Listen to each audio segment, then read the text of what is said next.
निगरान वज़ीर आज़म के नाम भी मुकम्मल तौर पर जो खुफिया रखा जा रहा है, इसकी क्या वजह हो सकती है और क्या आप समझते हैं कि हुकूमत गैर जानिबदार निगरान वज़ीर आज़म ला सकेगी? हो सकता है कि वज़ीर आज़म और कायदे इख्तिलाफ के पास अभी नामों की पर्चियां ना आई हों। एक तो ये भी वजह हो सकती है, नज़राए तफन्नुन ये बात कही जा सकती है। वैसे मैंने कल परसों भी और पहले भी जब ये मीडिया में शुरू हुई थी निगरान वज़ीर आज़म की, तो मैंने बात बताई थी, बार बार बताई, लेकिन ज़ाहिर है हमारा काम है खबर आना, फिर उस पर खेलना, तबसरा करना, कि ये काम असम्बली की तहलील के बाद शुरू होता है। लेकिन चूंकि हम सबको जल्दी है कि पता नहीं हम क्या कर लेंगे, जैसे बहुत सारे लोगों ने आज जलील अब्बास जिलानी के PM हाउस जाने पे उनको मैसेज किया, ज़ाहिर है फॉरेन सेक्रेटरी रहे हैं, हमारे डिप्लोमेट हैं बड़े पुराने,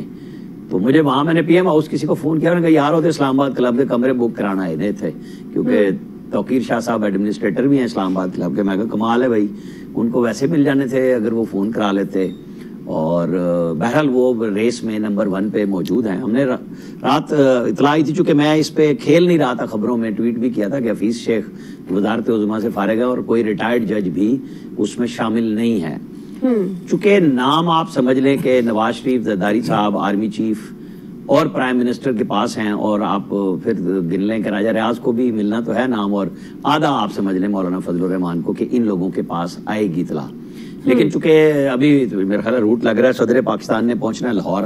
तो उस प्रोटोकॉल का अब आप लोग शिकार होंगे थोड़ा बहुत, जो वो उस एरिया में रहेंगे गवर्नर हाउस आके, तो जब वो वहां रवाना होंगे तो पहुंच जाएंगे तो समरी क्या है, बल्कि इसको एडवाइस कहते हैं, प्राइम मिनिस्टर की एडवाइस सदर मुमलिकत के पास जाएगी तोड़ने के लिए। अब अगर उनको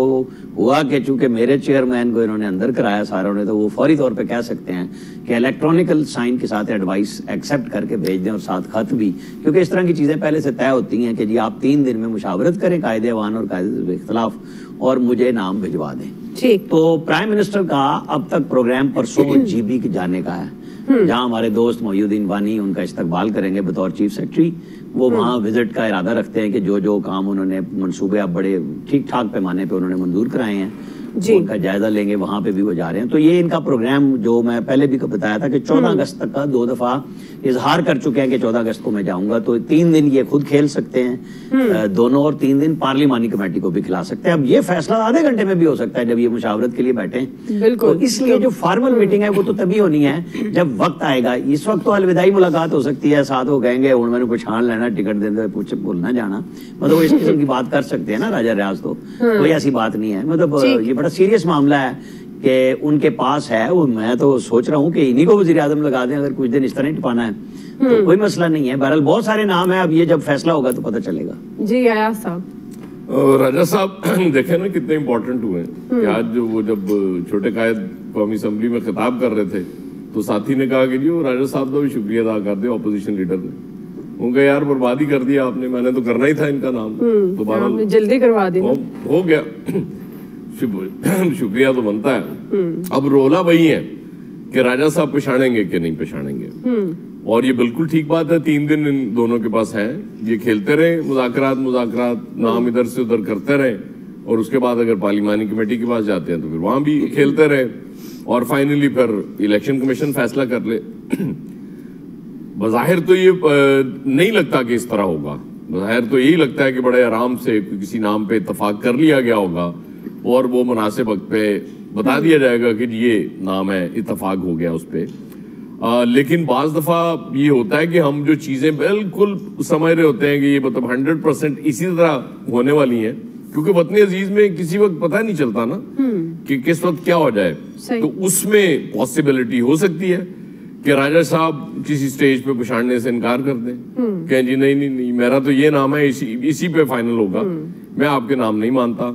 उसके बाद फिर जाहिर है कोई, और अगर छोटे कायद को 14 अगस्त मिल जाए तो इसमें कोई बुराई तो नहीं है। आपकी मुलाकात भी तो हुई है ना आप अपने छोटे कायद से? नहीं, वो तो जाहिर है वो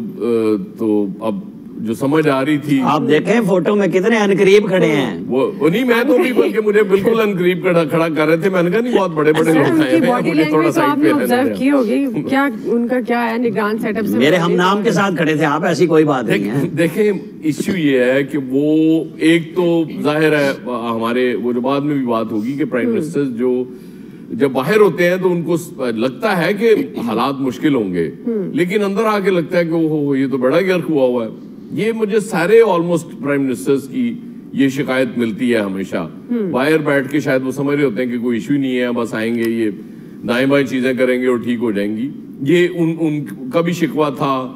پھر جو ایک شعوری کوشش مجھے نظر آئی ان کی باتوں میں کہ وہ جو عمران خان صاحب کی گرفتاری ہے اور جیل جانا ہے، اس سے کوئی ڈسٹنس ہونا چاہ رہے تھے کہ نہیں، وہ ہمارے پاس تو کہہ رہے تھے اتنا ٹائم ہی نہیں تھا کہ ہم کوئی اس طرح کے کام کرتے، تو یہ جیسے آٹومیٹیکلی ہو گیا ہے، اس میں ان کا قصور نہیں ہے۔ آئی ڈونٹ نو مطلب اس کا ریزن کیا ہے، شاید وہ نہیں چاہتے ہوں گے کہ ان کے ہوتے ہوئے یہ کام ہو جائے، بعد میں ان کے جانے کے بعد ہو جائے تو بہتر ہے، لیکن وہ آپ کو پتا ہے نا بعض دفعہ ججوں کو بھی جلدی ہوتی ہے، کہیں جانا بھی ہوتا ہے، انہوں نے کوئی کام اور بھی نمٹانا ہوتا ہے، اس لیے وہ کہتے ہیں کہ جلدی، اور پھر جب تاخیر کرنی ہوتی ہے تو پھر کہتے ہیں کہ نہیں میرا تو کل میڈیکل چیک اپ ہے تو بعد میں دیکھیں گے۔ تو یہ ظاہر ہے جس کے ہاتھ میں اختیار ہے اس نے اس ملک میں استعمال کرنا ہوتا ہے، وہ ٹھیک کرے غلط کرے اس سے فرق نہیں پڑتا۔ بہرحال آپ راجہ صاحب کے سرپرائز کے لیے بھی تیار رہیں اور یہ بھی سمجھیں کہ شاید کوئی ایشو نہیں ہے۔